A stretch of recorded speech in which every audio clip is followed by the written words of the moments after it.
네, 누구보다 쉽고 재미있게 알려드릴게요. 여기는 달콤한 비급살롱입니다. 네, 시청자 여러분 안녕하세요. 비급살롱의 주인장 황윤기입니다.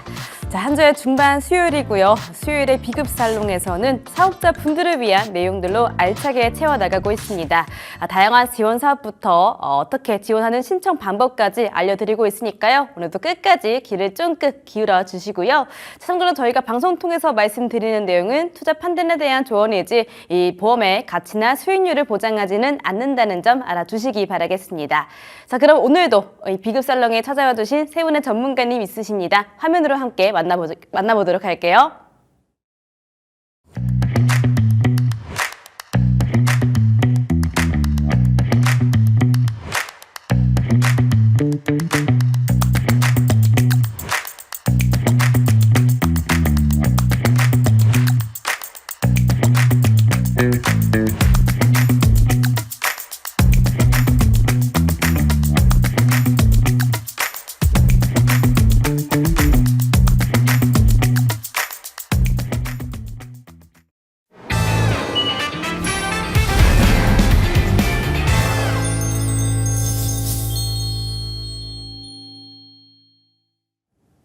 네, 먼저 세 분의 전문가님들과 함께 인사 나눠보도록 할게요. 전문가님들 어서 오세요. 반갑습니다. 네, 반갑습니다. 오늘도 잘 부탁드립니다. 자, 그럼 첫 번째 비급부터 이야기 나눠보도록 하겠습니다. 자, 오늘 정책 자금에 대한 이야기 나눠볼 겁니다. 아까 보니까 화면에 굉장히 많은 내용들이 나타나더라고요. 자, 오늘은 사업자분들께서 이렇게 대출을 받으셔야 되는데 보증은 어떻게 서고 대출은 어떻게 받는지 굉장히 또 어려우실 거라고 생각이 들어요. 이와 관련된 이야기들 그리고 기관에 대한 정보들 알려드리려고 이렇게 모셔봤습니다. 자, 그럼 첫 번째 기관부터 시작해 보도록 할게요. 첫 번째 기관은 바로 신용보증재단이라고 합니다. 정말 많은 소상공인분들이 접하시는 기관이다라고 하는데요. 전문가님, 저는 잘 모르겠어요. 이 기관 어떤 기관인가요? 네, 그 신용보증재단이라고 일단은 느낌에서 재단이기 때문에 뭔가 규모의 부분에 있어서는 좀 과소하게 조금 느껴지기도 하는데요. 일단은 요 말씀을 드리기 전에 정책자금은 크게 두 가지로 분류를 해가지고요. 직접 대출을 해주는 기관이 있고 간접적으로 대출을 해주는 기관이 있습니다. 그 중에서 간접대출 기관인 신용보증재단에 대해서 우선은 먼저 말씀을 좀 해보겠습니다. 설립 목적은 신용보증 수행을 통한 지역경제 발전 및 서민경제 안정을 기하기 위해서 지역 신용보증재단법의 35조에 근거해서 설립이 되었고요. 이 간접대출 기관이라고 해가지고 신용보증재단에서 직접적으로 사업주, 그러니까 소상공인을 포함한 중소기업들에 대해서 직접적으로 대출을 갖다가 실행을 해주는 게 아니라 금융권에서 대출을 받는데 신용보증재단이라는 곳에서 보증을 대신해서 서주는 곳이거든요. 그렇습니다. 그래서 보증 계약 기간은 보통 1년 단위로 갱신을 하게 되고요. 보증의 대상은 소기업 등 금전 채무에 대한 보증을 주로 하고 있고 보증의 한도는 업체당 4억 원을 한도로 하고 있지만은 한 번에 4억 원까지 소진되는 자금이 나가는 경우는 드뭅니다. 여기서 나오는 대로 굳이 그대로 보시면 안 되실 것 같고요. 보전금 청구 시기 같은 경우는 원 보증 채무 이행일로부터 2개월 경과 후 5년 이내 되겠습니다. 자, 그런데 쉽게 말해 그 신용이 부족한 소상공인과 창업기업들을 위해서 이 기업은 우리가 보증할 테니 은행에서 대출을 해주십시오라고 하는 보증을 대신 서주는 곳이라고 생각하시면 될 것 같습니다. 그리고 가장 중요한 특징이 있습니다. 지역별로 월별, 분기별 예산이 정해져 있어서 신청 시기가 굉장히 중요합니다. 연초인 1월에서 3월의 경우에는 대체적으로 기업들의 신청이 집중되는 시기로 마감이 빠르고 연말에는 기관에 정해진 예산 소진으로 중단이 되는 경우가 많습니다. 그렇다면 나에게 맞는 보증 상품은 어떤 것들이 있을까? 간단하게 방법은 설명드리면 이 보시는 화면은 신용보증재단 중앙의 홈페이지 화면이고요. 가운데에 신용보증 상품 찾기 클릭, 다음에 보시면 체크리스트, 지원 대상에 내가 어디에 해당되는지, 창업인지 청년인지 체크 후 자금 용도 체크하시고 지원 한도에 체크를 하시고 마지막에 지원 지역은 나의 사업장 소재지와 동일한 지역을 선택하시게 되면 이처럼 상품들이 한눈에 보이시죠? 이 부분들을 참고하셔서 신청 전에 미리 확인하시는 것도 큰 도움이 됩니다. 네, 이렇게 신용보증재단에 대해서 지금 말씀들 듣고 있습니다. 그러면요, 이 신용보증재단에 따로 찾아가는 주요 업종들이 혹시 있을까요? 네, 물론 있습니다. 기관마다 이제 주로 취급하게 되는 기업의 규모들이 따로 좀 정해져 있는데요. 보통 이제 신용보증재단은 업종 제한이 비교적 적은 편입니다. 그래서 업종 제한이 적다라는 것은 다양한 직군에 지원을 한다라는 얘기일 수가 있고요. 주로 이제 도소매업, 음식업, 제조업, 서비스 등 대부분 가능하고 특히 잘 들으셨으면 좋겠습니다. 영세 자영업자 그리고 창업 1년 미만인 소상공인에게 우선적으로 보증을 지원을 해주고 있습니다. 자, 대신에 이제 보증 금지 기업을 갖다가 좀 말씀을 드리고 싶은데요. 보증 대상은 지역 신용보증재단 관할 지역 내에 소재하는 아래의 기업인데 중소기업, 소상공인을 모두 포함을 하고 있습니다. 자, 그런데 보증 금지 기업이 또 따로 구분을 하고 있거든요. 자, 보시면은 재단이 보증 채무를 이행한 후 구상 채권을 변제받지 못한 기업으로서 부당하게 채무를 면탈하여 재단의 건전성을 훼손한 기업이라고 나와 있는데 조금 설명이 어려우실 수도 있는데요. 최대한 쉽게 말씀을 드리면 기존의 사업을 운영을 하시면서 신용보증재단으로부터 정책자금을 조달받으신 거예요. 그런데 사업 경영상 부실이 생기게 된 거죠. 그랬을 때 발생한 채무를 변제하지 못하신 상태에서 재창업을 하시게 된 겁니다. 그랬을 때 기존에 있던 어떤 부실 사고 이력이 남아있기 때문에 그 보증을 금지하는 기업으로 선정이 된 케이스라는 거죠. 혹시 그러면 제외되는 업종도 있을까요? 네, 단 제외되는 업종들이 있긴 한데요. 사행성, 유흥업, 일부 부동산 관련 업종 등은 법적으로 제외하고 있습니다. 뒤에서 계속 말씀드리겠지만 재단 내부 기준뿐만 아니라 중소기업 창원지원법 및 조세특례제한법 기준에도 영향을 받고 있습니다. 다음 표를 보시면 보증에 대한 제한하는 기업이 있고 제한하는 업종이 있으니 유의하셔야 됩니다. 다음 표로 중요한 내용만 조금 보겠습니다. 보증 제한 기업으로는 휴업 중인 기업, 기업 또는 대표자가 한국신용정보원인 신용판단정보, 연체정보, 금융질서문란정보, 공공기록정보 등 보유기업은 제한하고 있고 회생, 파산, 개인회생 절차를 밟고 있는 대표님이나 신용회복 지원 절차 및 신청기업들 같은 경우에는 제한하고 있습니다. 보증금지 기업은 연대보증인인 기업 또는 연대보증인이 대표자로 되어 있는 법인기업도 제한하고 있고 신용보증재단, 신용보증기금, 신용보증기금이 보증채무를 이행한 후 채권을 해소하지 못한 기업 등 금융거래소 확인서가 기준일 현재 연체 중인 기업, 대출금을 빈번하게 연체하고 있는 기업들 같은 경우에는 제한하고 있다고 생각하시면 됩니다. 네, 신용보증재단에 대해서 어떤 업종들이 지금 접근할 수 있는지를 이야기 듣고 있는데요. 자, 그러면요. 신청을 하고 싶은데 지금 신청이 가능한 사업이나 어려운 기업들 뭐 어떻게 있을까요? 네, 보증 제한 업종으로는 일반 유흥주점업, 무도 유흥주점업, 일부 이제 부동산업, 골프장 운영업, 무도 운영업, 기타 사행시설 및 관리 및 운행업이 같은 경우에는 보증을 제한하고 있습니다. 지금 신청이 가능한 사업들 그리고 불가능한 좀 어려운 기업들 이야기 쭉 들어보고 있습니다. 자, 그러면은 다음으로 이진환 전문가님께서 말씀 주시면 좋을 것 같아요. 이 신청에 대한 이야기 조금만 더 해주실 수 있을까요? 네, 조금 더 말씀드리자면 기본적으로 사업자 등록 후 사업 영위 기간이 최소 6개월 이상 된 사업체 또는 창업 초기라고 하여도 진행하려는 사업 계획이 명확하거나 창업 비용의 증빙이 가능한 경우도 신청이 가능합니다. 여기서 증빙 서류 종류에 대해서 좀 간단히 설명드리면 임대차 계약서라든가 사무집기류, 비품, 구매 영수증 등이 있겠고 하지만 다음 아래와 같은 경우는 신청이 좀 어려운데요. 첫 번째로 각종 세금 체납, 예를 들어서 국세, 지방세가 대표적인데 국세에는 부가가치세, 종합소득세가 해당이 되고 지방세에는 주민세, 취득세 등이 해당이 되고 또 두 번째로는 신용정보 대상자로 기록된 기업이나 대표자 그리고 금융기관 부도파산 이력 하지만 개인회생의 경우는 일정 기간 경과 시 신청 가능한 경우도 있으니 확인해 보시고요. 마지막으로 동일 자금 반복 신청은 금지이므로 꼭 기억해 두시길 바랍니다. 네, 그리고 중요한 것은 어쨌든 대표자의 신용 등급인데요. 요새는 신용 점수라고 하죠. 대표자의 신용 점수가 700점 이하일 경우에는 자금 신청가 최초부터 아주 반려가 될 수 있으니 신용 관리를 잘 하셔야 될 것 같습니다. 그래서 한 두 가지 정도 대표자 신용 점수 관리 방법에 대해서 조금 말씀을 드리면 사업용 자산과 법인용 자산, 그러니까 개인용 자산과 사업용 자산은 반드시 분리해서 구분을 하셔야 되는데요. 많은 대표님들이 실수하시는 것 중에 하나, 부가세를 포함해서 대금 결제를 받으신단 말이에요. 그런데 이 부가세 같은 경우는 나중에 세금을 납부해야 될 재원이기 때문에 따로 통장을 구분하셔서 관리를 하셔야 되는데, 이마저도 사업용 비용으로 다 지출, 그러니까는 부가세마저도 사업용 비용으로 지출하시다 보니 나중에 세금에 대한 체납이나 연체가 있는 경우들이 종종 발생하기도 합니다.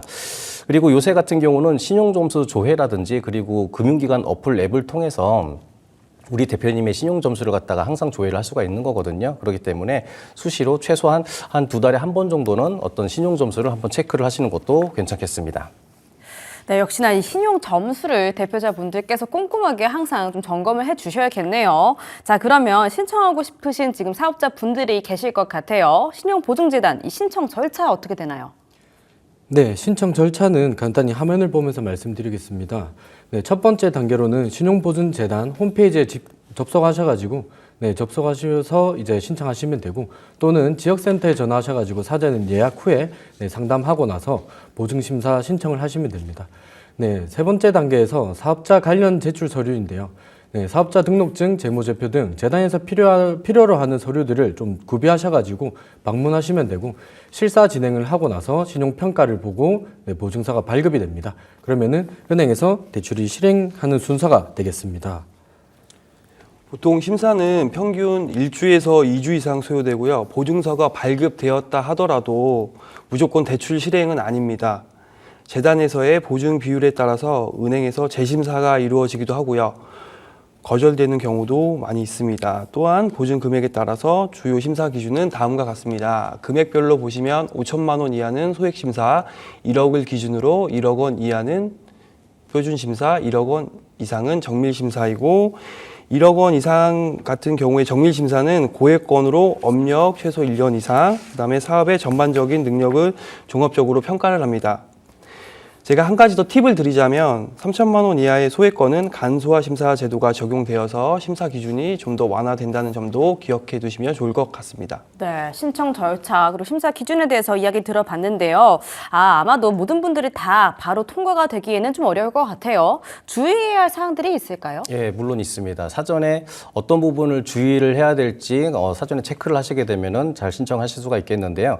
일단은 첫 번째 부채 비율이 중요하기도 하죠. 우리 회사가 가지고 있는 부채 비율이 일정 부분을 초과를 하게 되면은 아예 접수 단계에서부터 거절이 되기 때문에 부채 비율을 신경 쓰셔야 되겠는데요. 법인 사업자 같은 경우는 자본금의 규모가 설정이 돼 있기 때문에 부채 비율을 산정하는데 큰 어려움이 없습니다. 그렇지만 개인 사업자 같은 경우는 자본금의 개념이 없기 때문에 조금 어려워하실 수도 있겠는데요. 이럴 때는 세무대리인을 통해서 우리 회사가 가지고 있는 현재 부채 비율에 대해서 한번 체크를 해보시는 것도 괜찮습니다. 간단하게 보실 수 있는 방법은 우리 회사의 재무제표를 아실 거예요. 그러면은 재무상태표상에 자산의 총계, 그리고 이게 부채 총계를 상계를 하게 되면은 이 자본의 총계가 나오는데 그걸 기준으로 해서 부채 비율을 산정해 보시는 게 좋습니다. 그리고 매출에 비해서 과도한 대출 요청은 당연히 감점 요인이 되겠죠. 제가 현장을 방문을 해서 대표님들과 많은 상담들을 진행을 하고 있는데요. 많은 대표님들께서 얼마 정도가 자금이 필요하십니까? 라고 여쭤봤을 때 대부분의 대표님들이 많으면 많을수록 좋죠 라고 말씀하시는데, 그쵸. 현장에 인터뷰를 나와서도 그렇게 말씀하시면 절대로 안 됩니다. 우리 회사가 자금 조달하는데 얼마만큼 필요하는지 정확한 사업 계획에 의해서 얼마만큼이 필요하다라는 것들을 갖다가 명쾌하게 심사역들한테 말씀을 해줄 수 있을 수가 있어야지 어떤 승인이 잘 나오지 무조건 많이 주세요 하시는 거는 아쉬운 가급적이면 안 됩니다.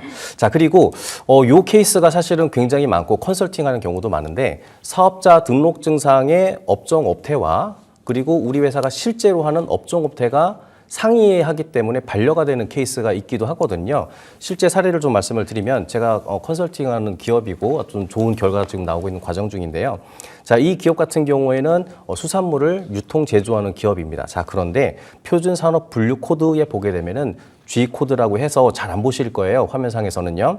G코드는 유통 도소매업을 뜻하는 코드이기도 합니다. 그래서 이 기업은 도소매업으로 분류가 되어 있는 것이죠. 자, 그런데 다음 우리 회사가 실제적으로 어떤 업을 하고 있는지 정확하게 판단하려고 하면은 우리 대표님들 재무제표는 많이 알고 계시죠. 그 안에서 손익계산서라는 게 있습니다. 그래서 손익계산서 안에 우리 회사의 매출액이 나와 있고요. 그 매출액이 도소매로 구성이 되어 있는지 제조업으로 구성이 되어 있는지 확인할 수가 있습니다. 화면에서 보시게 되면은 매출액이 총 23년도 말일자 기준으로 54억 원이 되어 있는데 상품 매출이 약 한 1,700만 원 정도가 되어 있고 제품 매출이 53억 정도가 되어 있습니다. 자, 이건 무슨 뜻이냐? 상품 매출액, 도소매 매출은 전업률이 약 한 1,700만 원 정도가 된다는 이야기고 제품 매출, 제조와 관련된 매출이 53억 원 정도가 된다는 얘기죠. 자, 그랬을 때 이 기업 같은 경우는 오히려 실제로는 제조업을 운영을 하고 있기 때문에 정책 자금을 더 수월하게 받을 수 있었지만 아까 업종업체 같은 경우는 도소매업으로 돼 있다 보니 일부 제한이 있었거든요. 그렇기 때문에 이 기업은 제조업으로 전업을 컨설팅을 하고서 자금을 신청해서 좋은 결과가 있었던 기업으로 남습니다. 네. 주의사항 두 번째가 제일 인상 깊었는데요. 많으면 많을수록 좋아요 라고 말하면 안 된다라고 합니다. 꼭 기억해 주시기 바랄게요. 자, 그러면 이 신용보증재단에 보증을 좀 받기 위해서 사업 계획서를 제출을 해야 한다고 들었어요. 이 사업 계획서 어떻게 써야 하나요? 네, 신용보증재단에서 요구하는 사업계획서는 그렇게 길거나 복잡하진 않습니다. 근데 다음 항목은 꼭 포함해야 하는데요. 네, 사업 개요입니다. 업종, 위치, 창업 배경, 스토리텔링 등이 좀 구체적으로 들어가면 좋고 매출에 대한 목표나 그 수익에 대한 모델, 어떻게 해서 수익을 올릴 수 있을지도 적어주시면 훨씬 더 좋은 사업 계획서가 될 수 있습니다. 그리고 자금 사용 계획, 운전 자금으로 사용을 할 것인가, 시설 자금으로 사용을 할 것인가도 좀 구체적으로 적어주시면 좋고 자금에 대한 받았으면은 자금에 대한 상한, 이 상환에 대한 계획도 구체적으로 조금 더 적어주시면 좋습니다. 그리고 이 경쟁사 분석 및 차별화 전략인데요. 주요 경쟁사를 분석해서 우리 기업은 이런 것들을 조금 더 다르게 해서 차별화해서 전략을 적어주시는 것도 좋은 방법입니다. 특히 자금 사용 계획과 상환 계획이 허술하면 보증 승인에서 떨어질 수 있기 때문에 실제 현금 흐름에 맞춰서 구체적으로 작성하시는 게 좋습니다. 네, 알겠습니다. 자, 지금까지 신용보증재단에 대해서 정말 다양한 이야기 들어봤습니다. 자, 그리고 오늘 쭉쭉 다른 기관에 대해서도 이야기 나눠보도록 할 건데요. 자, 두 번째 기관입니다. 바로 신용보증기금에 대해서 말씀해 주신다라고 해요. 앞서 말했던 기관과 이름이 상당히 비슷해요. 아까는 신용보증재단, 그리고 지금은 신용보증기금입니다. 재단이냐, 기금이냐, 어떻게 다른가요? 그 워딩에서도 좀 느껴지듯이 뭔가 규모에 대한 차이가 조금 느껴지시죠? 네, 네. 맞습니다. 자, 신용보증기관은 중앙정부 산하의 공공기관이고요. 지역에 있는 신용보증재단과 다르게 전국 단위로 중견, 중소기업까지 포괄해서 지원을 하고 있습니다. 그래서 보증 한도나 규모가 월등히 크기 때문에 법인 사업자나 많은 제조업체들이 찾는 기관이기도 합니다. 신용보증기금의 구조를 갖다가 간략하게 좀 설명을 드리면은요. 보증 신청 기업이 있습니다. 중소기업을 포함한 제조업 등 중소기업 보증 신청 기업이 있고 이 보증 신청 기업들이 신용보증기금에 보증 신청서를 제출을 합니다. 그러면 신용보증기금은 신용조사와 보증심사를 통해서 보증약정서를 발행을 하고 보증서를 발급하게 됩니다. 그러면 우리 대표님들은 이 발급받은 보증서를 가지고 금융기관을 찾아가시는 거죠. 그러면 은행이나 기업이나 국가 등에 가서 보증서를 갖다가 제출하시게 되면은 대출을 해주는 그런 구조입니다. 자, 그런데 신용보증기금에 장점이 있습니다. 여러 가지 장점이 있겠는데요. 일단은 신용보증기금으로부터 나라의 기관으로부터 대출을 받았다는 것은 일정 등급 이상이 올라왔음을 의미하는 것이고요. 그렇기 때문에 대외 신뢰도 부분에서 상당히 좋은 부분이 있겠습니다. 자, 그런데 화면을 보시게 되면은 조금 작아서 안 보실 수도 있겠는데요.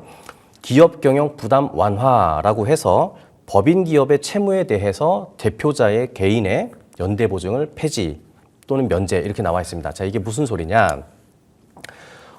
정책 자금에 대해서는 제가 지난 편에서도 잠깐 언급을 해드렸는데요. 2018년도 이후에 법인을 주채무자로 한 정책 자금에 대해서는 대표자의 연대 보증을 폐지를 시켰습니다. 마찬가지로 신용보증기금도 정책기관이기 때문에 법인인 주채무자인 거죠. 법인 사업자를 운영하시는 대표님들께서 법인을 주채무자로 해서 정책 자금을 조달받으셨을 때 사업이 잘 될 수도 있고 안 될 수도 있는 거잖아요. 그랬을 때 만약에 기업이 부실이 생겼을 경우에는 여기 된 채무를 대표자한테 연대 보증을 면책을 한다라는 그런 내용입니다. 자, 그런데 중요한 부분은 개인 사업자는 무한 책임 사원이기 때문에 연대 보증의 면제가 안 되는 점을 확인하셔야 될 것 같습니다. 요거는 자격이 어떻게 되나요? 뭔가 좀 더 신뢰도 막 증명도 이렇게 말씀하시니까 자격 요건이 굉장히 또 까다로울 것 같아요. 네. 자격이 어떻게 되나요? 김성민 전문가님? 네, 신청 자격은 법인, 개인 사업자 모두 가능하지만 표를 보시게 되면 보증 대상 기업, 신용보증기금은 균형 있는 국민 경제 발전에 기여하고 국가 경제의 경쟁력을 강화할 수 있도록 일정한 자격을 갖춘 기업에 대하여 보증을 지원하고 있습니다. 보증 대상 기업으로는 개인기업, 법인기업, 기업단체, 다만 대기업, 상장기업은 특정 자금에 한해서 제한하고 있습니다. 보증 대상 업종으로는 신용보증은 업종별 제한하고 보증이 가능하고 있습니다. 다만 도박, 사행성, 사치, 향락, 부동산 투기 등을 조작할 우려가 있는 업종에 대해서는 보증을 제한하고 있습니다. 그렇구나. 자, 그럼 이것도 신청 절차가 있을 것 같습니다. 이성우 전문가님, 요거는 또 신청 절차가 어떻게 될까요? 네, 신청 절차를 좀 말씀을 드리면은요, 인터넷에 아주 친절하게 좀 나와 있는데요. 주의할 점은 처음에 정책 자금을 신청하시는 대표님들께서는 홈페이지에 직접 신청하시거나 유선상으로 하시는 것보다는 직접 기관에 방문 예약을 하시고 상담을 통해서 신청하시는 것을 권장해 드립니다. 왜냐하면 많은 대표님들이 처음에 이제 사업을 하시면서 그 사업을 하시기 전까지는 그 해당 산업에 대해서 항상 노력만 하셨지 어떤 정부에 대한 지원이라든지 정보에 대해서는 알기가 쉽지는 사실은 않거든요. 그러다 보니까는 창업을 하고 나서 내가 자금을 신청할 때 뭐 운전 자금을 해야 되는지 시설 자금을 해야 되는지 어디서 신청해야 되는지 이런 것들에 대한 가이드가 아직 없는 상태이기 때문에 무조건 가급적이면은 방문을 하시는 것을 권장해 드립니다. 자, 그래서 홈페이지에 이제 보시는 대로 보증 신청 및 상담을 하고요. 신규 기업은 영업점을 방문 상담을 하고 또는 기존 보증 거래가 있는 경우에는 전화 상담도 가능합니다. 자, 상담 이후에 이제 자료 수집 및 신용 조사를 하게 되는데요. 신보 홈페이지 내 신용보증 플랫폼 또는 모바일 앱을 통해서 자료 제출을 하게 됩니다. 그리고 나서 신용보증 기금에서 보증 심사를 하게 되고 여기서 이제 좋은 결과가 있게 되면은 이제 승인이 나게 됩니다. 그러면 보증서가 발급되고 아까 말씀드린 대로 보증서를 받으신 걸로 금융기관을 찾아가셔서 대출을 실행받으시면 되겠습니다. 신청 절차 이렇게 들어봤습니다. 지금 신용보증 기금에서 지원받기 위한 중요한 정보들을 쭉 들어봤는데요. 뭔가 아까 말씀 주셨던 신용보증 재단에 비해서 이 심사 기준이 조금 더 빡빡할 것 같다라는 생각이 들거든요. 요것도 신청하는 주의사항들이 있을까요? 네, 대표적인 주의사항을 정리를 해드리면 대표자의 신용 점수나 연체 이력은 기본적인 사항이 되겠고요. 일반적으로 우리가 신용 점수를 1000점을 만점으로 봤을 때 700점 이하 시에는 불이익이 좀 발생하고 기업의 과도한 부채 비율, 업종별 기준 초과 시 탈락인데 평균적으로 부채 비율은 400% 초과 시 위험하고요. 또 자기자본 잠식, 즉 회사에 자본이 없고 마이너스인 기업은 거절 가능성이 매우 높습니다. 또한 제조업이 아닌 도소매업은 보증 비율이 상당히 축소되고 기존 보증 연체나 사고 이력이 있는 기업은 심사가 거절됩니다. 그리고 우리가 신보에서 눈여겨볼 점은 TDB 기업 정보 등록 여부도 확인한다는 것입니다. 여기서 TDB 기업 정보란 테크 데이터베이스의 약자로 신용보증기금에서 만든 해당 기업의 정보, 쉽게 말해서 기술력, 시장성, 정보를 모아둔 백과사전 같은 의미인데요. 투자나 융자 심사와 기술 신용 평가 등에 필요한 기업 기술 시장 정보를 제공하는 서비스인데요. TDB 기업에 등록되어 있고 거래 이력과 거래처 신뢰도 평가가 좋을수록 보증 심사 시 큰 가점 요인이 되는 것도 기억하시면 좋을 것 같습니다. 네, TDB라는 단어도 나왔습니다. 자, 그러면 신용보증기금에 제출하기 위한 사업계획서 뭔가 조금 아까 말씀 주셨던 거랑 다른 바가 있을지 궁금한데 이거는 또 사업계획서를 어떻게 작성하나요? 네, 사업계획서 작성은 좀 주의사항을 간결하고 명확하게 작성하는 것이 좋고 불필요한 내용은 좀 지양하는 것이 좋습니다. 그리고 자료 제출을 같이 하실 거라고 하면은 명확하게 제시하고 수치나 데이터 같은 자료를 출처는 반드시 표기하셔야 됩니다. 또 그래프나 표를 사용하게 된다면 조금 더 효과적일 수 있고 마지막으로 좀 신뢰성인데 현실 가능한 계획이어야 합니다. 비현실적인 계획을 보단 현실적인 계획을 잘 세워서 작성하시게 된다면 자금 신청하실 때 많은 도움이 되실 겁니다. 그 밖에 사업계획서에 기업 설명 자료나 시장 분석 리서치가 추가되면은 심사의 가점 요인이 됩니다. 근데 반대로 단순하게 엑셀표만 조금 제출을 하신다고 하면은 약점이 될 수 있기 때문에 꼭 주의해서 사업계획서 작성해 주시기 바랍니다. 네, 좋습니다. 자, 지금 이렇게 사업자분들을 위한 정책 자금에 관련된 기업들 이야기 쭉 듣고 있고요. 지금까지 신용보증재단 그리고 신용보증기금에 대해서 들어봤습니다. 자, 이제 세 번째 기관에 대해서 이야기 나눠보도록 할 건데요. 자, 자, 이제는 기술보증기금으로 넘어가 보도록 하겠습니다. 뭔가 이름부터 이거는 기술에 관련된 기업들이 좀 이용하면 좋겠다라는 생각이 드는데요. 맞을까요? 네, 정확하십니다. 기술력을 기반으로 한 창업가들 같은 경우에는 기술보증기금을 이용하시는 게 맞다라고 좀 보고요. 여기서 이제 기술보증기금이라고 해서 기술력을 판단을 하게 되는데 신용을 안 보는 건 아닙니다. 자, 신용을 바탕으로 해서 기술 점수를 더한다라는 그런 의미로 해석하시면 좋을 것 같습니다. 자, 기술보증기금은 말 그대로 기술력 있는 기업을 위한 보증기관입니다. 중소기업의 기술 혁신을 촉진하기 위해 설립된 정책금융기관이고 특히 창업기업, 벤처기업, 기술 기반 스타트업에 특화되어 있습니다.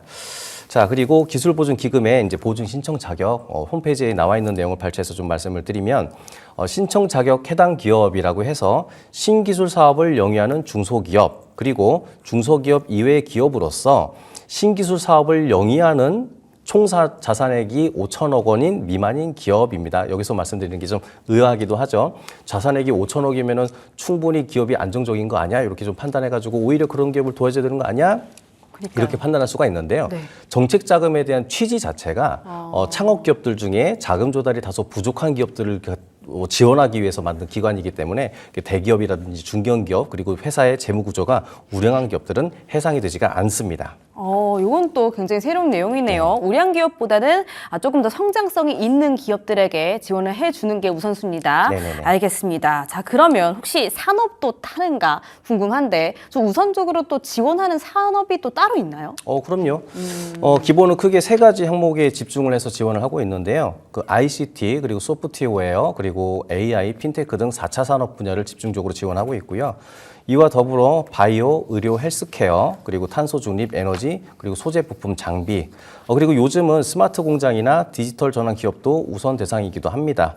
단순 소매업, 그리고 숙박업, 음식점업은 아까 전에 말씀드렸던 신용 쪽과 관련된 부분을 이용하시는 게 맞다라고 보시고요. 그리고 기술보증 기업 중점 지원 대상 기업을 확인을 해보게 되면은 우리 기금은 이렇게 나와 있습니다. 우리 기금은 기술 혁신 선도형 중소기업에 대해서 우선적으로 보증 지원하고 있습니다. 이렇게 나와 있죠. 밑에 자세하게 또 나와 있는데요. 기술 혁신 선도형 중소기업이란 기술력이 있고 미래 성장 가능성이 높은 차세대라고 나와 있습니다. 키워드가. 그리고 우리 기금의 중점 지원 대상 기업으로서는 보증 심사 방법 등에서 우대하여 보다 손쉽게 보증 지원을 받을 수 있는 기업이라고 나와 있습니다. 네, 확실히 뭔가 최근에 각광받는 그러한 기술들 위주로 좀 지원을 해주는 것 같아요. IT, 제약바이오 그리고 친환경 쪽으로 집중하고 있는 게 좀 느껴지네요. 자, 그러면 신청 자격도 이 같은 기술력을 보유한 기업들만 신청할 수 있는 걸까요? 네. 어떻게 생각하세요? 신청 자격은 앞서 언급한 바와 같이 기술력 보유 기업이라면 누구든 신청 가능한데요. 기술보증기금에서 지향하고 있는 대상을 조금 더 깊게 설명을 드려보자면 신청 자격 해당 기업의 신기술 사업을 영위하는 중소기업이라고 명시되어 있는데 신기술 사업이란 제품 개발이나 공정 개발을 위한 연구 사업 그리고 연구 개발을 성과화하고 제품화하는 사업이 되겠고 반대로 보증금지 제한 기업은 다음과 같습니다. 부당하게 채무를 면탈하여 기금의 건전성을 훼손한 자 무슨 말이냐? 개인 혹은 대표자가 개인 파산 회생 등으로 채무를 면책받은 경우가 해당이 되고 또 제한 기업에는 보증 금지 기업의 연대 보증인인 기업 예를 들면 이런 경우입니다. 대표자가 육 및 사행성 업종의 대표자라고 있는 경우에 해당이 되고요. 그리고 다음으로 대표자, 실제 경영자, 관계 기업 또는 주력 기업이 신용관리 정보 대상에 등록이 돼 있으면 제한이 됩니다. 특히 자기 기술이 없는 유통기업은 보증 승인이 매우 어렵고요. 자체 기술, 등록 특허, R&D 이력 등으로 기술력을 입증을 해야지 문턱이 좀 더 쉬워질 것 같습니다. 뭔가 금지 기업도 있고 제한 기업도 있고 확실히 쉽지가 않습니다. 자, 그러면 이것도 신청 절차가 있겠죠. 앞서 말했던 기관들과 신청 절차가 좀 다를까요? 김성민 지원 전문가님, 요거 신청 절차는 어떻게 되나요? 네, 보증 제한 기업에 말씀해 주셨는데 다음은 신청 절차입니다. 그 절차는 다른 보증기관과 비슷하지만 기술보증기금은 기술평가가 핵심입니다. 이 전체적인 흐름을 간략하게 말씀을 드리자면 기부 홈페이지 또는 제2은행을 가서 이제 상담을 받고 신청서가 접수가 한 다음에 기초 정보를 제출하시면 됩니다. 그리고 이제 기술력을 이제 사전에 진단과 함께 사내 기술 전문 평가가 이루어지고 있는지, 그 다음에 실사 및 평가 보고서를 작성해서 보증 심사를 하고 통보를 받게 되면 은행과 이제 보증 연계 지원을 하시게 될 겁니다. 기술 보증 기금 신청 및 이제 상담에 대해서 조금 더 자세히 이제 보겠습니다. 보증 신청 시 고려 사항입니다. 신청 기업의 업종, 보증을 받고자 하는 채무의 내용, 신청 금액이 우리 기금의 정한 기준에 적합하다고 판단되면 보증 신청이 가능합니다. 우리 기금이 보증 신청을 하고자 할 때 홈페이지 디지털 지점 또는 영업점을 통해 신청이 가능하고요. 상담 시 저희가 고려해야 될 상황인데요. 보증을 신청하는 기업의 기술 사업의 내용에 보증 신청 금액을 확인하고 보증업의 첫 번째 절차입니다.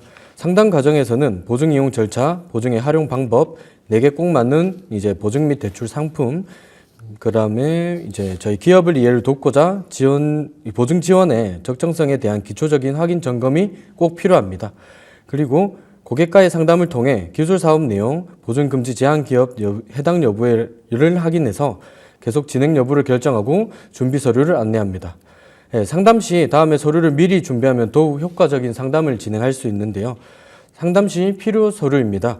사업자 등록증 사본이 있고, 법인 기업의 경우 법인 등기부 등본을 꼭 포함하셔야 되고, 기타 사업계획서 등 기업 현황에 대한 설명 자료들을 같이 첨부하시면 되고, 특허, 기술 관련 자료를 같이 준비하시게 된다면 훨씬 더 상담이 원활하게 진행될 것 같습니다.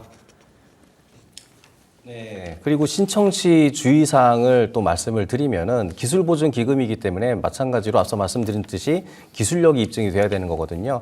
실제 현장에서 사례를 말씀을 드리면 대표님께 어떤 기술이 있습니까? 라고 여쭤봤더니 자기는 어떤 제품에도 기술이 있지만 공정 과정에서 특수한 장치를 활용해가지고 공정 개선을 했더니 생산 효율이 높아졌다라는 말씀을 하셨는데요. 근데 그거 관련된 입증 자료를 말씀을 드리니까 우리는 이런 기술만 있지 어떤 서류화돼 있지 않다라고 말씀을 하신 거예요. 자, 그렇지만 기술보증기금에서는 객관적인 입증 자료를 요구합니다. 자, 그렇기 때문에 기술력과 관련된 것들은 모두 서류로 표현이 돼야 됩니다.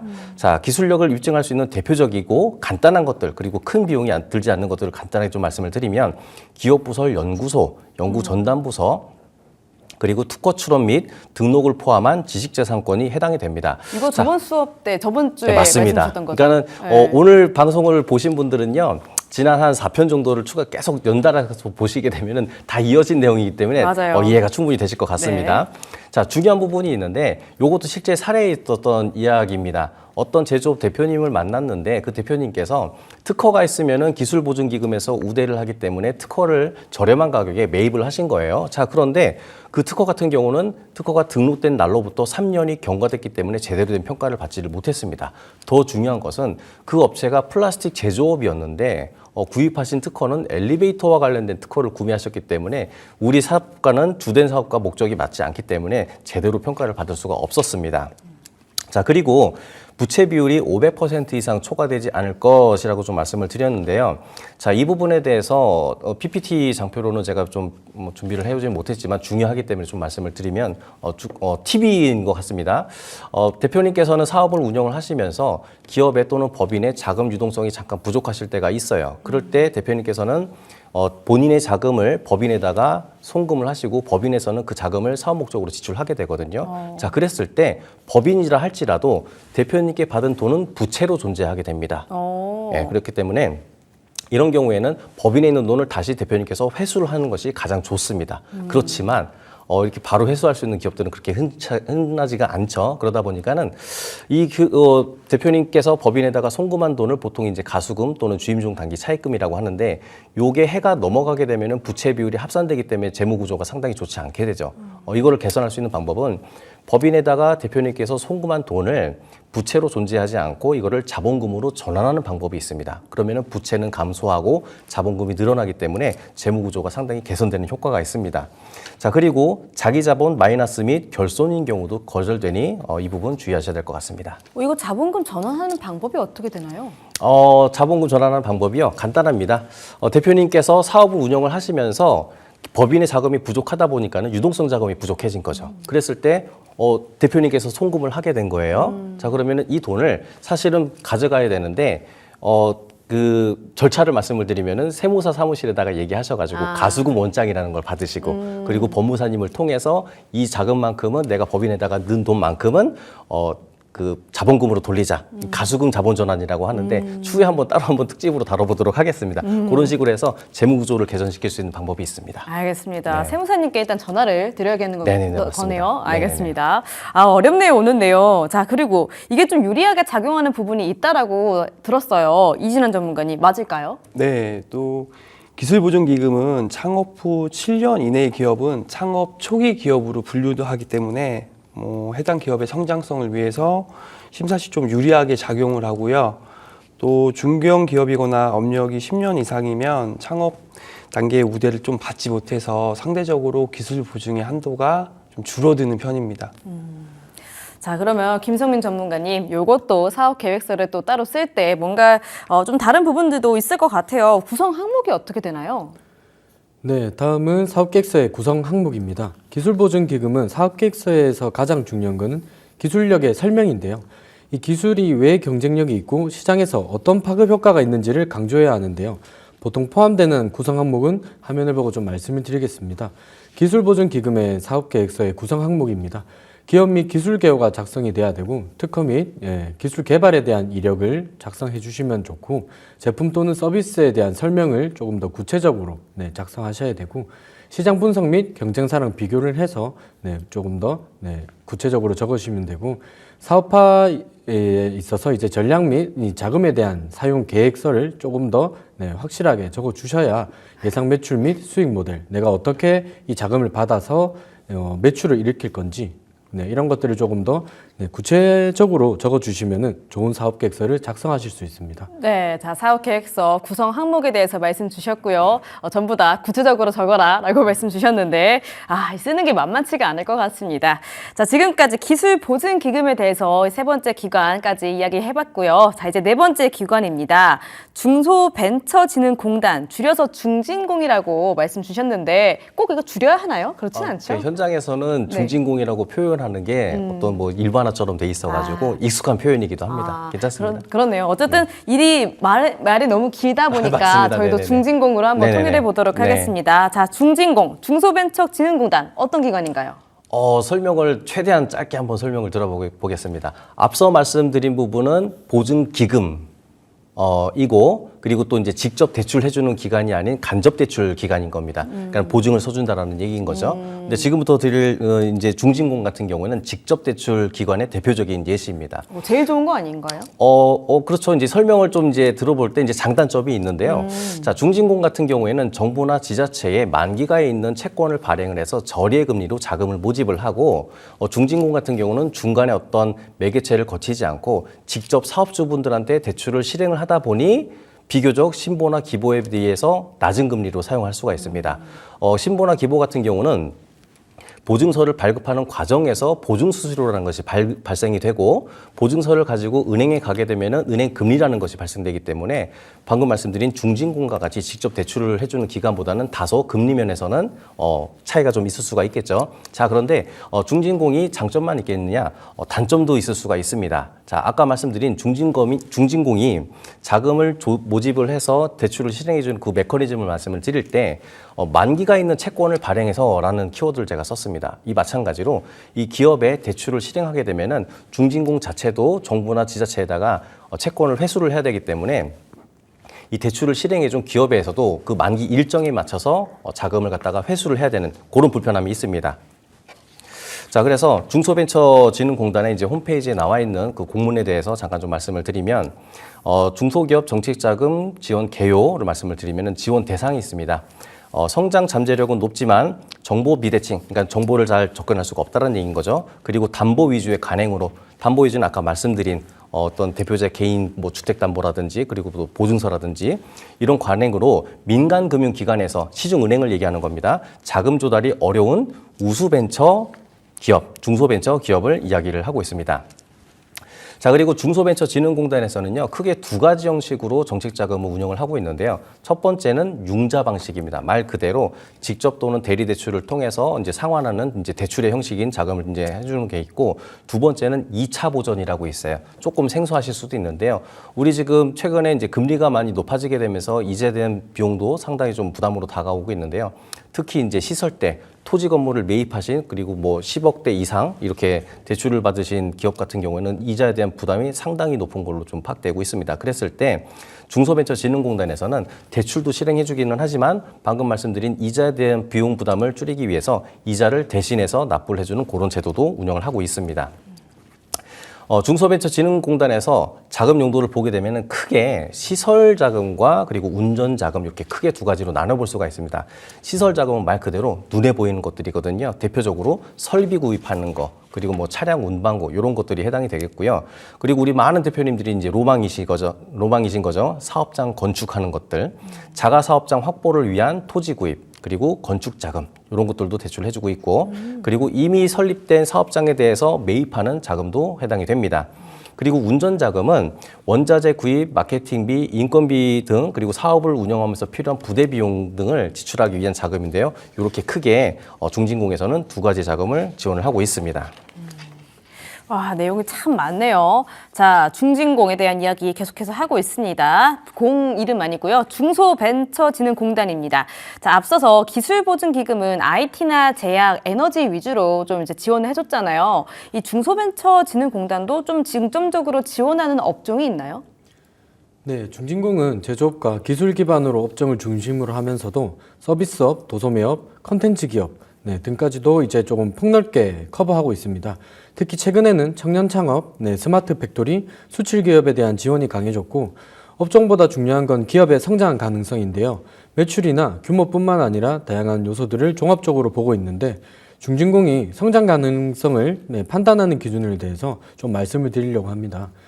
중소기업 벤처진흥공단의 성장 가능성 평가 항목입니다. 경영자의 역량을 보고 있습니다. 리더십, 경험, 비전 이런 것들을 좀 보고 있고, 기술력으로는 특허, 연구개발 능력, 기술에 대한 차별성, 그리고 이 제품이 시장성이 있는지, 수요가 있는지, 시장에 대한 경쟁력이 있는지도 조금 보고 있고, 매출에 대한 성장이 계속적으로 지금 하고 있는지, 수익성은 얼마인지, 아까 앞에서 말씀드렸지만 이 부채 비율이 얼마인지까지도 이제 재무에 대한 건전성을 고려하고 있습니다. 그리고 이제 직원 수가 이렇게 계속해서 증가하고 있는지랑, 청년 또는 이제 지역, 인재 고용을 하고 있어서 이 고용 창출력을 얼마나 하고 있는지도 평가하고 있고, 그 다음에 이제 수출, 해외 진출 가능 여부, 수출에 대한 실적, 글로벌로 나아갈 혹시 전략이 따로 있는지도 평가를 하고 있습니다. 마지막으로 이제 ESG, 사회적 가치, 친환경 사업인가 아니면은 윤리 경영인가, 지속 가능한 이제 사업인가에 대한 평가도 지속하고 있습니다. 그러니까 성장 가능성을 더 많이 본다 이렇게 말씀 주셨는데, 첫 번째 경영자 역량의 리더십을 본다고 하셨잖아요. 리더십을 정량적으로 어떻게 보나요? 제가 말씀을 드리면은요. 그 리더십을 어떻게 수치화돼서 표현할 수는 없죠. 그런데 이제 그 리더십에 대한 평가는 이제 대출 승인이 나오고 나서 이제 그 기관에서는 현장 실사를 나오게 됩니다. 그랬을 때 대표자한테 이제 인터뷰를 하게 되는데요. 어떻게 창업을 했는지, 그리고 대출이 실행이 되게 되면 이 자금을 어떻게 쓸지, 그리고 이 자금이 나가게 되면 매출을 어떻게 키울지, 그리고 또 이제 상환은 어떻게 할지에 대해서 전반적인 역량에 대해서 인터뷰를 하게 되거든요. 그 과정에서 이제 대표자의 리더십과 경험이나 비전을 검증하는 절차를 갖게 됩니다. 실사를 나갔을 때 네, 인터뷰를 맞습니다. 간단하게 맞습니다. 하시는군요. 네, 네, 네, 네. 그렇구나. 자, 그러면은 이 중진공의 자격 요건 어떻게 될까요? 네, 자격 요건은 기본적으로 다음과 같습니다. 사업자 등록 후 1년 이상 경과한 중소기업, 그리고 우리 회사의 가계부인 최근 2년 이상의 재무제표를 보유하고, 기관의 공통사항인데요. 국세, 지방세 체납이 없는 기업, 그리고 사업장 내에 고용 유지 또는 고용 창출이 가능한 구조. 또 반대로 다음과 같은 기업은 제한이 됩니다. 현재 휴업 중이거나 폐업한 상태인 휴폐업 기업, 도박, 유흥, 사행성 관련 업종, 비영리법인, 종교 관련 단체 등은 제외 대상입니다. 네, 그리고 중요한 건 기업의 신용 등급이죠. 중진공은 나이스 신용평가 또는 중진공 자체 신용 등급 기준으로 CCC 등급 이상이어야만 접수가 가능한데요. 여기서 말씀드린 기업의 그 CCC 등급의 정의를 말씀을 드리면 현재 채무 불이행의 가능성을 내포하고 있음과 관련된 이제 기업 등급이기 때문에 잘 확인을 하셔야 됩니다. 자, 벤처진흥공단에서 유의사항, 융자 제한 사항에 대해서 특이한 부분들을 갖다가 몇 개를 좀 발췌를 해봤는데요. 융자 제한입니다. 이런 기업들은 안 된다라는 거예요. 자, 첫 번째, 민간금융기관 이용이 가능한 우량기업입니다. 여기서 말하는 민간금융이랑 우리 시중은행들을 얘기를 하는 거고요. 자, 의외일 수도 있습니다. 유가증권시장의 상장기업, 그리고 코스닥 상장기업, 그리고 자본시장법에 의한 신용평가 회사의 등급이 BB등급 이상인 기업은 중소벤처진흥공단의 자금이 해당이 되지가 않습니다. 그리고 또 재밌는 경우죠. 최근 재무제표 기준 자본총계 200억 원 이상 또는 자산총계 700억 원 초과기업. 뭔가 우량하게 되면 더 대출을 좀 잘해줘야 되는 거 아니야? 라고 생각하실 수가 있는데 의외인 거죠. 아까 서두에 말씀드린 정책자금은 일단 창업 단계에서 자금 조달 능력이 부족한 기업들을 우선 지원하기 때문에 이렇게 민간금융에서 이용이 가능한 그런 우량한 기업들은 일단 제외를 하고 있습니다. 그리고 앞서도 많이 말씀을 드렸지만은 사행산업이라든지 도박, 사치, 향락, 건강유해, 부동산 특이 등 이런 업체들은 융자 제한이 있을 거고요. 그리고 정부 등 공공 부분에서 직접적인 또는 간접적으로 운영하는 업종, 철도, 항구, 항만, 공항 관련된 업종이 제외 대상이기도 합니다. 요 얘기 들으시면은 조금 또 서운하게 들으실 대표님들도 많이 계실 것 같은데요. 법무, 세무, 보건 등 전문 서비스, 그리고 금융 및 보험업 등 이렇게 고소득 전문직 같은 경우는 또 중진공의 또 대상이 되지 않기도 합니다. 자, 그리고 마지막으로 융자제한 세 번째를 보시게 되면은 최근 3년 이내에 정책 자금을 제3자 부당 개입으로 허위 또는 부정한 방법으로 신청한 케이스가 있는 거죠. 우리 여러 번 신청해 보신 대표님들 같은 경우는 경험들이 있으실 거예요. 홈페이지 접속하시면은 팝업 창으로 불법 브로커죠. 제3자에 대한 부당 개입을 금지하고 있기 때문에 이 부분 잘 확인을 하셔야 됩니다. 그리고 3년 이내에 정책 자금을 목적 용도 외에 사용한 경우죠. 정책 자금 아까 말씀드린 대로 시설 자금과 운영 자금 이 두 가지로 구분되어 있는데 그 목적에 분명히 사용하셔야 됩니다. 이 밖에 개인적으로 사용하시거나 했을 경우에는 상당한 불이익이기 때문에 절대 하시면 안 됩니다. 자, 그리고 임직원 등 자금 횡령 등의 기업 경영과 관련해서 사회적 물의를 일으킨 기업 같은 경우에도 융자 제한이 있을 것 같습니다. 자, 그리고 마지막으로 이제 부채 비율이 이제 300%를 넘거나 이자 보상 배율이 1 이하인 기업 같은 경우에는 심사에서 상당히 불리하다라고 얘기했는데요. 자, 이자 보상 배율 요거 아시는 대표님들께서는 아시겠지만은 조금 생소하게 들으실 수 있는 대표님들이 많으실 거라고 얘기가 됩니다. 중요하기 때문에 이 부분 잠깐 좀 언급하고 넘어가게 되면은요. 우리 회사에서는 매출이 있을 것이고요. 매출하기 위한 제조 원가가 있을 것이고, 그리고 사업을 운영하면서 필요한 판매와 관리 비용이 있을 겁니다. 이런 비용들을 모두 공제하고 나가게 되면은 영업이익이라는 게 이제 발생이 되게 되는데, 이 영업이익은 각종 비용들을 공제하고 실제로 우리 회사가 번 돈이 되게 되는 거거든요. 그래서 재무제표상 이 영업이익 밑에 이자 비용을 차감하게끔 되어 있습니다. 자, 숫자로 말씀을 드리면은 우리 회사에서 발생된 영업이익이 100이라는 수치라고 했을 때 이자 비용이 100이면은 어떻게 되죠? 영업이익에서 이자 비용을 뺀 거죠. 그렇죠? 100에서 또 100을 빼니까는 제로가 되는 거죠. 이러면 보다 우리 회사는 번개 없는 회사가 된 겁니다. 자, 이랬을 때 영업이익과 이자 비용이 1대1이기 때문에 이때 이자 보상 비율을 1이라고 표현합니다. 자, 어떻게 해야 되느냐? 우리 회사에서 영업이익이 예를 들어 500이라는 숫자고 이자 비용이 100이라는 숫자였을 때 우리 회사에서 발생된 영업이익으로 현재 이자 수준을 5배 정도 감당을 할 수가 있죠. 이랬을 때 이자 보상 비율을 5배라고 표현을 합니다. 자, 그렇기 때문에 이 영업이익을 되게 중요하게 좀 보셔야 되는데 어디서 많이 실수들을 하시냐면 개인 사업자 또는 이제 법인 사업자 같은 경우도 세금에 대해서 많이 대표님들 관심이 많으시잖아요. 세금에 대해서 부담이 많으시다 보니까는 이 영업이익을 비용 처리를 많이 하면서 줄이는 경우들이 있습니다. 영업이익을 줄이게 되면은 아까 말씀드렸듯이 이자 보상 비율이 악화되는 경우가 있으니 이자 비용 보상 세금을 조금 납부를 하더라도 영업이익을 조금 만드시는 게 좋습니다.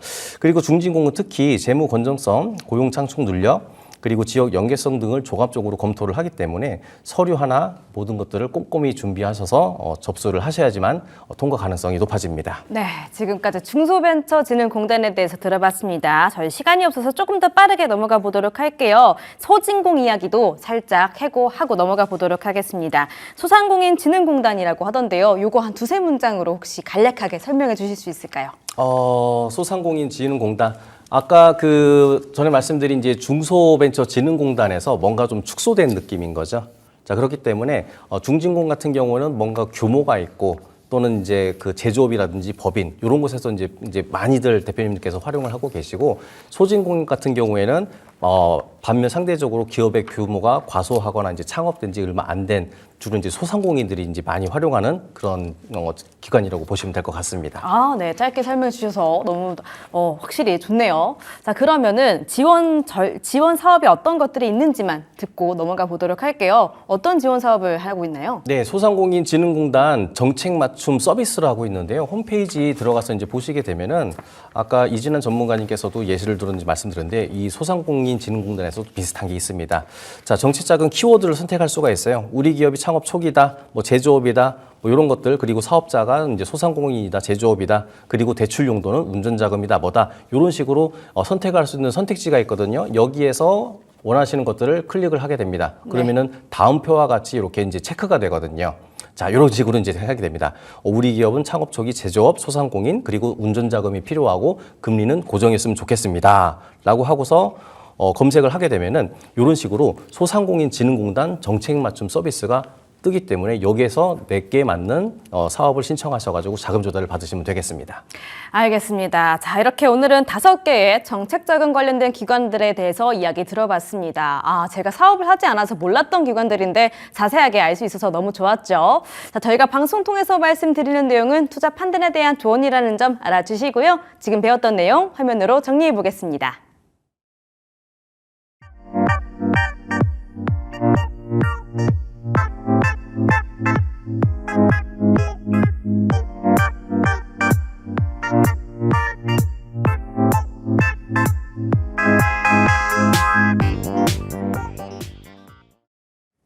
네, 오늘도 사업에 대해서 깊이 있는 내용들 알아봤습니다. 좋은 말씀 나눠주신 세 분의 전문가님 감사했습니다.